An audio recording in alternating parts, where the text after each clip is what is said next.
सबसे बड़ा चैलेंज, माँ से बढ़ के कोई हमसफ़र आपका नहीं हो सकता है दोस्तों। लेकिन आज के बच्चे क्या करते हैं, हमारे आपको के जैसे नौजवान जो जब वाइफ आ जाती है तो बोलते हैं my wife is my life, love is life. नहीं, मतलब माँ नहीं लाइफ है, लेकिन माई वाइफ इज माई लाइफ, मतलब पत्नी ही सब कुछ है।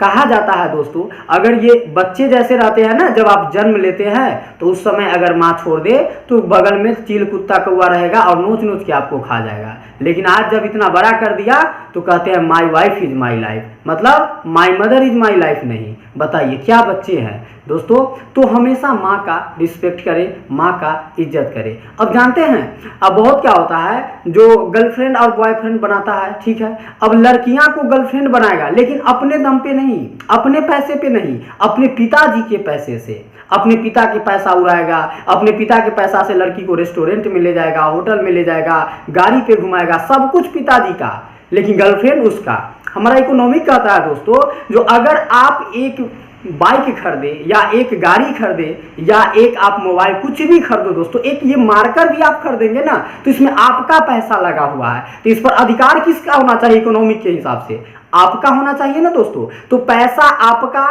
तो कलम भी आपकी। तो आप पिताजी के पैसे खर्च करते हैं, गर्लफ्रेंड पिताजी के पैसे से बनाते हैं, तो फिर उस पर आपका हक कैसे हो गया।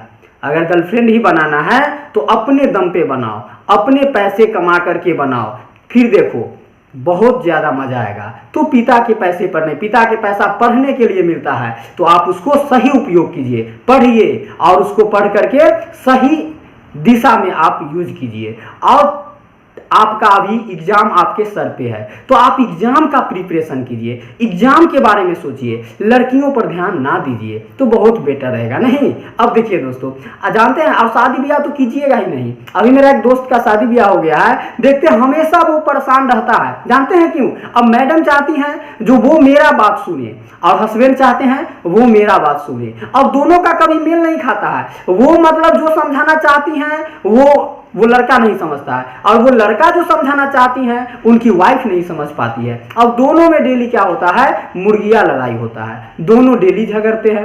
अब देखिए, तो उनकी हस्बैंड को क्या लगता है, जो मेरी औरत घर में रहती है, सिर्फ खाना बनाती है, खाती है, सबको खिलाती है, बात खत्म, और मुझ पे रोक दिखाती है। लेकिन कभी औरत के बारे में सोचिए, उस लड़की के बारे में सोचिए जो अपना घर परिवार संसार सब छोड़ करके एक अननोन पर्सन आपके पास आई और वो लड़की आपको दबाव में रख रही है।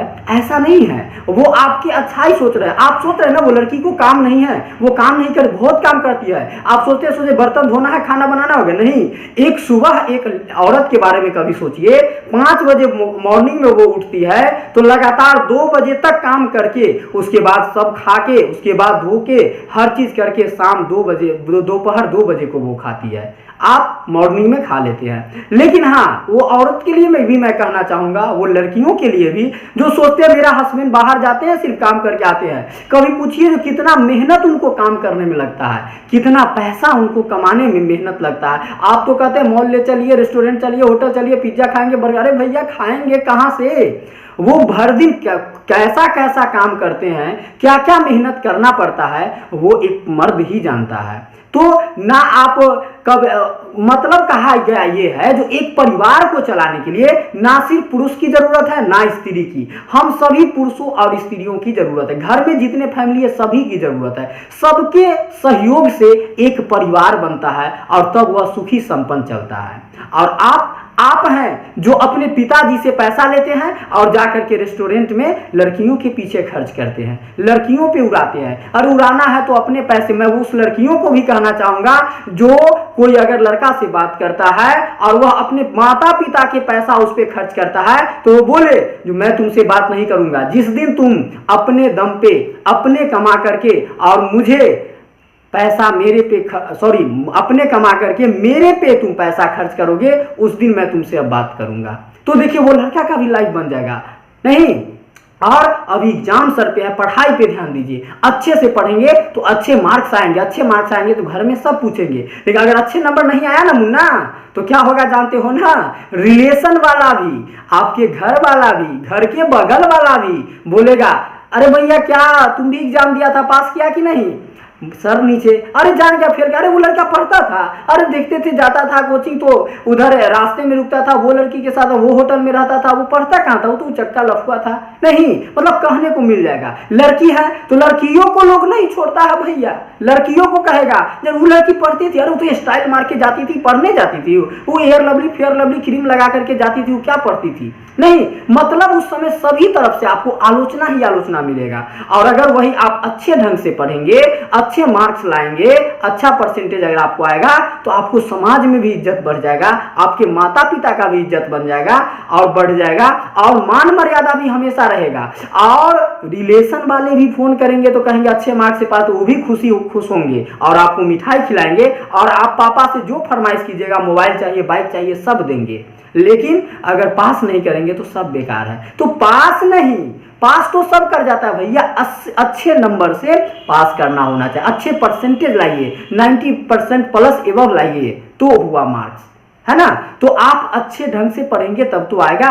अरे 2 महीना 4 महीना एग्जाम का बचा हुआ है भैया, अच्छे से पढ़ लीजिए, एग्जाम में अच्छे नंबर से स्कोर कर जाए, उसके बाद लड़की तो पीछे ऑलरेडी आएगी। मतलब जिंदगी में ऐसा बनो, जिंदगी हमेशा ऐसा बनाओ जो कर जाओ ऐसा जो दुनिया करना चाहे तुम्हारे जैसा। जिंदगी ये होनी चाहिए, जिंदगी ये नहीं जो मैं दुनिया क्या कर रहा है वो मैं भी करूं, नहीं, दुनिया क्या कर रहा है उसको कभी नहीं देखिए, आप क्या कर रहे हैं वो दुनिया को दिखाइए, और वो दुनिया देखना चाहिए। नहीं, बनो ऐसा क्रैकर जो रोक ना पाए कोई भी ब्रेकर। इतना पढ़ो कि पढ़ते पढ़ते पूरा क्वेश्चन, पूरा बुक लगे कि अब एग्जाम में जाएंगे तो उसका क्वेश्चन देखेंगे, गर्दा छोड़ा देंगे, आग लगा देंगे, एकदम धुआं उड़ा देंगे। आग लगाने का मतलब किताब में जाके मत आग लगा देना, किताब में नहीं, परीक्षा में क्वेश्चन को एकदम बना देना है तुरंत। नहीं, और हाँ, सिर्फ पढ़ी परीक्षा के लिए ना, डीप में नॉलेज भी होना चाहिए। कहा गया है knowledge can never be absolute, मतलब ज्ञान कभी खत्म नहीं होता है, तो आप लोग को ज्ञान भी रहना चाहिए। ठीक है दोस्तों, आप जानते हैं अगर आपको ज्ञान रहेगा तो आप उसको गोल्ड में कन्वर्ट कर सकते हैं, लेकिन गोल्ड को कभी भी ज्ञान में कन्वर्ट नहीं कर सकते हैं। आपके पास सोना है तो खोने का मतलब डर है या भूल जाने का डर है, लेकिन आपके पास ज्ञान है तो कभी भी नहीं खो सकता है आपको। आप ज्ञान को सोना में बदल सकते हैं, लेकिन सोना को ज्ञान में नहीं। तो दोस्तों, अभी से मैं बोलूंगा एकदम खुल के, लड़कियों के चक्कर में ना पड़े, सबसे पहले अच्छे से पढ़े, अच्छे नंबर से पास करे, अच्छे कोई जॉब करे, फिर लड़कियां तो आपके दरवाजे पर खुद आएंगे, लड़कियां वाले बोलेंगे भैया मेरे बेटी से कर लो, मेरे बेटी से कर लो। पिताजी कहे 11 लाख 10 लाख 5 लाख तिलक लेंगे तब करेंगे, नहीं, उस समय आप कहेंगे देखो पास किया मैं, जॉब किया मैं, शादी करना है मेरे को, पैसा करे पिताजी इतना लेंगे, नहीं, पिताजी तो गर्व से है मेरा बेटा जॉब में है। नहीं, तो ऐसा बनिए जो पिताजी को आप पे गर्व हो, नहीं कि आपको पिताजी पे गर्व नहीं हो, पिताजी को आप पे गर्व होना चाहिए। आप ऐसा कर जाओ, ऐसा बन जाओ। नहीं, पिता के नाम से तो आपको सब जानता है, आपको नाम से आपके पिताजी को जाने, जैसे फलना के पिताजी जा रहा है, एक्स के पिताजी, वाई के पिताजी जा रहे हैं। नहीं, ऐसा बनना चाहिए, और ऐसा बन जाइए, ऐसा कर जाइए, कर दिखाइए, बन जाइए ऐसा जो दुनिया बनना चाहे आपके जैसा। समझे ना दोस्तों।